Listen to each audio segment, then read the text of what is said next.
El-Rei Dom Sebastião há de voltar numa manhã de nevoeiro. Eu acho que já toda a gente ouviu esta frase. E é uma frase que liga Dom Sebastião à Ericeira. Liga por duas razões. A primeira é pelo nevoeiro, porque realmente esta bruma deliciosa, esta frescura que faz apetecer um abafo, é um dos encantos da Ericeira. Aqui nunca há canícula de verão, é sempre um tempo doce.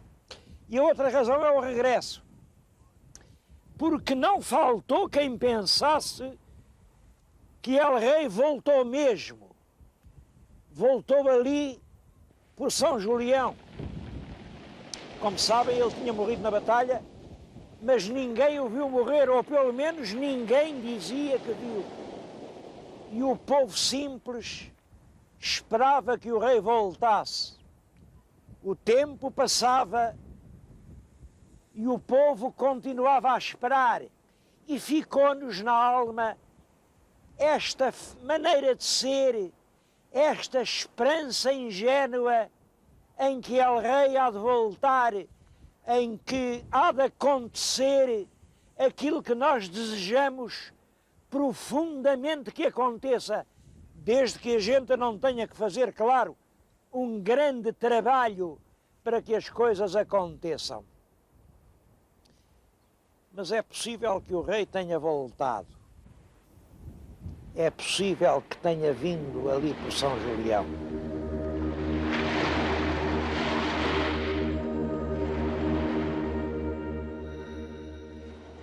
Eu vou contar-lhes essa história de Mateus Álvares.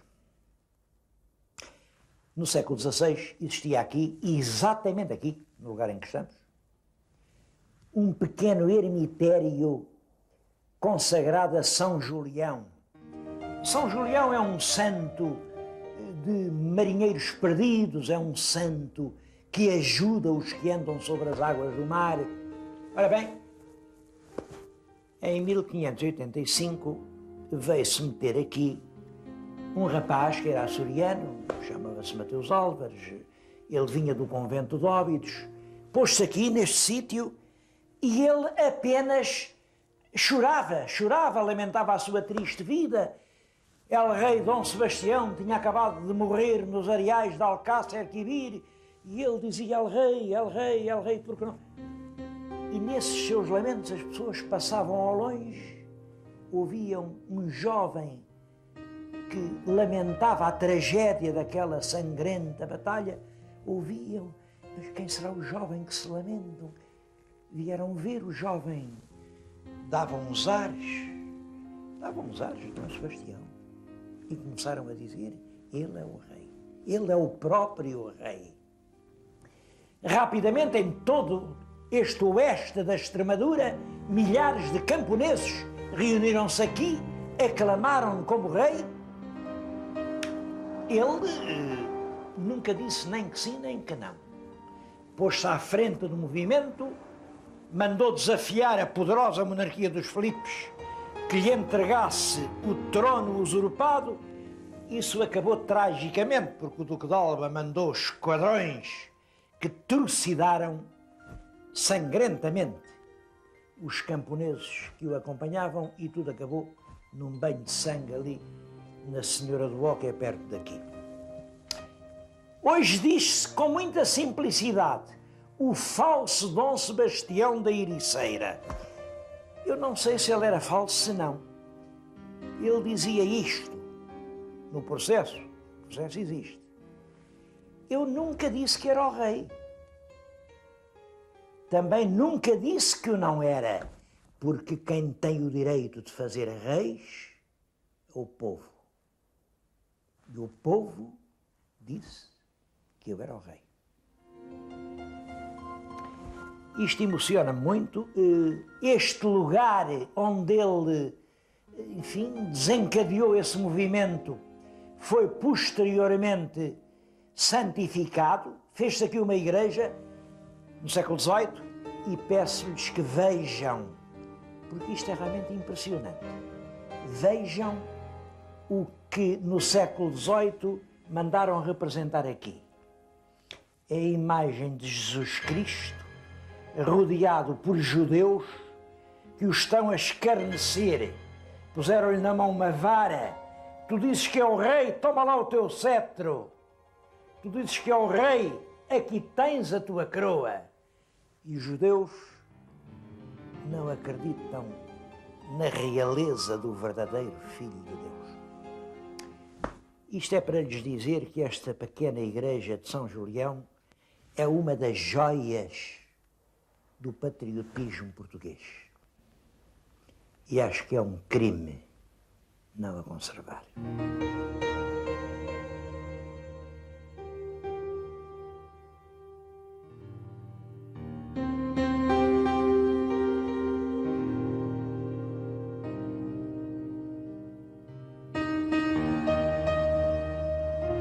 Uma outra recordação sebastianista é esta ermida do mártir São Sebastião.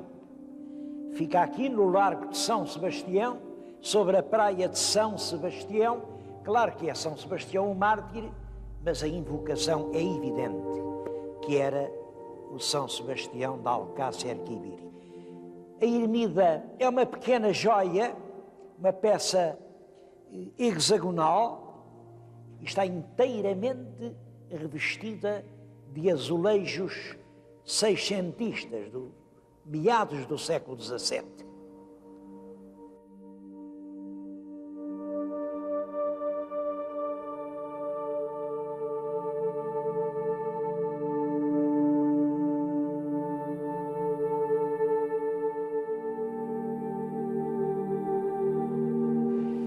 Quem apreciar azulejos não deve deixar de visitar a igreja de Santo Isidoro, que fica a poucos quilómetros da Ericeira. É um dos conjuntos mais belos e mais bem conservados de azulejaria seiscentista, emoldurados por azulejos de tapete. Tem os 4 evangelistas e num das imagens tem uma data, 1672. Suponho que é a data de toda a composição.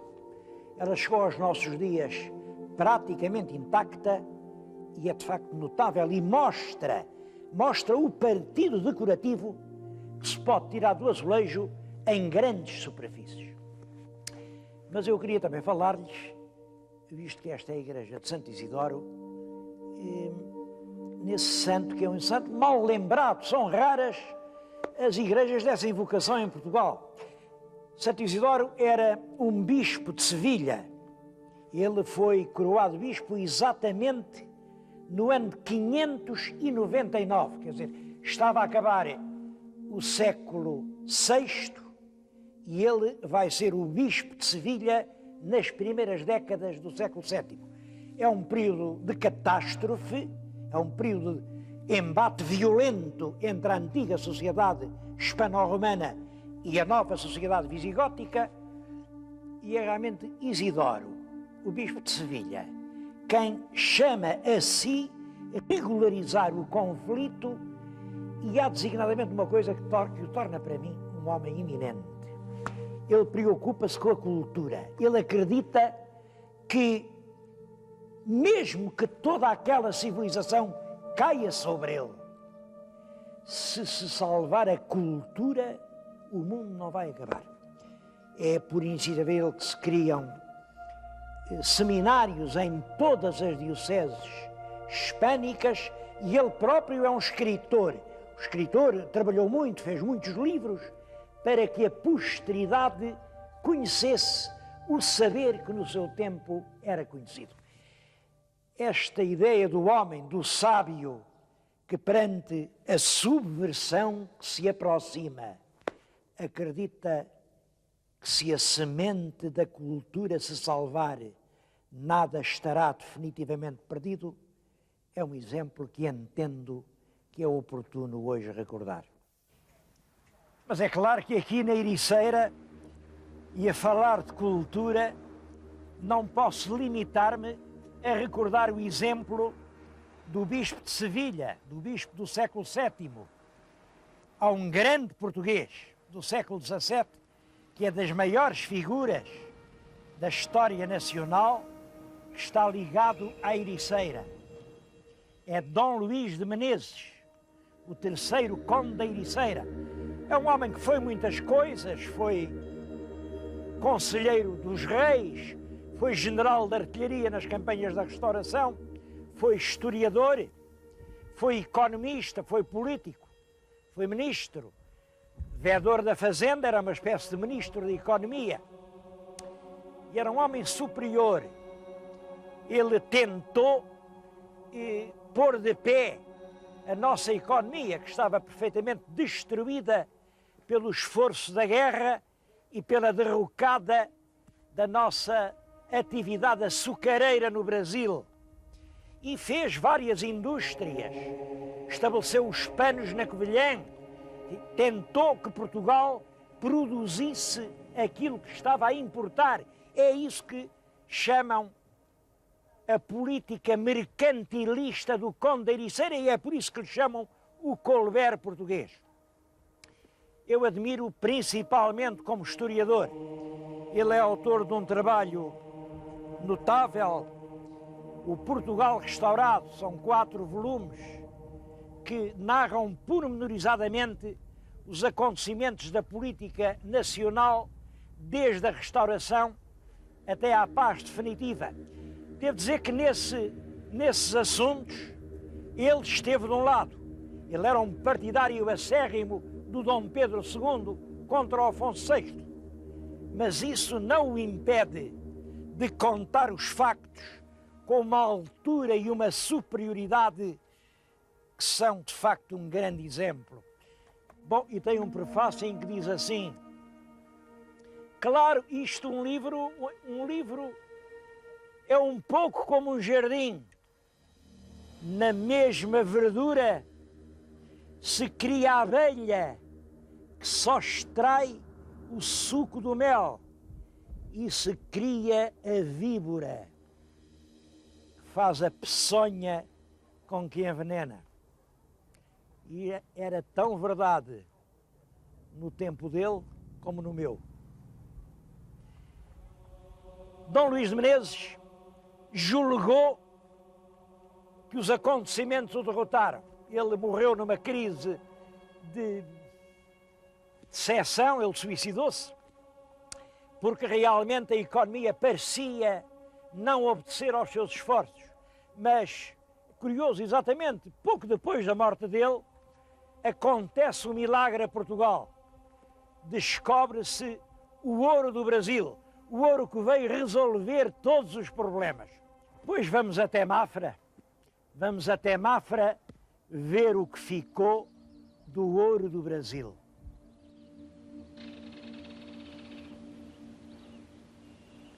Isto é a sala do trono do Palácio Real de Mafra. É, portanto, um excelente cenário para falar do ouro do Brasil. Eu penso que os cálculos mais rigorosos sobre as quantidades de ouro que vieram do Brasil para Portugal no século XVIII são os que foram realizados pelo professor Armando de Castro, da Universidade do Porto. Segundo esses estudos, entre 1699, é o ano do primeiro grande embarque, e 1755, o ano do terremoto, durante esses 57 anos, vieram para Portugal 500 toneladas de ouro. 500 toneladas em 57 anos representam 8,77 toneladas ano. É claro que é muito difícil hoje dizermos a que é que isto equivale, mas há sempre o recurso ao valor do ouro. A cotação do ouro fino em barra é hoje de 2 contos, 150 escudos, aproximadamente o grama. Na base desta cotação, pode-se dizer que durante esses 57 anos vieram para Portugal 18 milhões de contos por ano, ou, para fazer a média ao dia, como agora é costume, cerca de 50 mil contos por dia. Claro que todas as comparações são enganadoras, porque o valor do ouro na economia é hoje um, naquela altura era outro, aliás é hoje superior. Em todo caso, é útil comparar. Claro que já viram que eu estou a pensar no dinheiro que vem da CEE, no milhão de contos dia, a comparar com os 50 mil contos dia, 20 vezes menos, porque creio que são os 2 únicos períodos da história de Portugal em que grandes meios de pagamento foram injetados durante um longo período da nossa economia. É bom comparar as causas para podermos prever os efeitos. Quando o primeiro carregamento de ouro chegou, o velho rei Pedro II estava a morrer, estava nos últimos anos, e subia ao trono Dom João V. Dom João V é, portanto, o grande responsável pela aplicação do dinheiro do Brasil. Bom, eu já que falo de Dom João V, quando vocês passarem por Mafra, vão ver a estátua que lhe fizeram ali em frente. Dom João V, o protetor da escultura em Portugal. O homem que fundou a escola de escultura. Olhem para aquilo. Olhem para aquilo. Mas eu quero falar de investimentos. Pois o Dom João V, com esse dinheiro, com esses enormes recursos, não fez nenhuma autoestrada, porque realmente não havia automóveis. Também não fez barragens nem hidroelétricas, porque ainda não se conhecia a eletricidade. Enfim, não fez nenhum destes progressos que estimulam a economia. Fez o que era possível. Ele fez a fundição do bronze no Campo de Santa Clara, fez a fábrica da pólvora em Barcarena, fez a fábrica das sedas, fez em Coina os vidros, depois passaram para a Marinha Grande, fez em Lisboa uma refinação de açúcar. Fez o que era possível, que era pouco, mas fez principalmente aquilo que é uma política de restauração do prestígio português. É preciso não esquecer que o Dom João V era filho de um rei que não tinha prestígio. O Dom Pedro foi o tal que roubou a mulher ao irmão, deu aquele escândalo medonho. E eles, quer o Dom Pedro, quer o irmão, o pobre Dom Afonso VI, eram filhos do restaurador. O restaurador era um duque que lá fora havia muita gente que considerava, enfim, um rei usurpador, e era um homem sem dinheiro.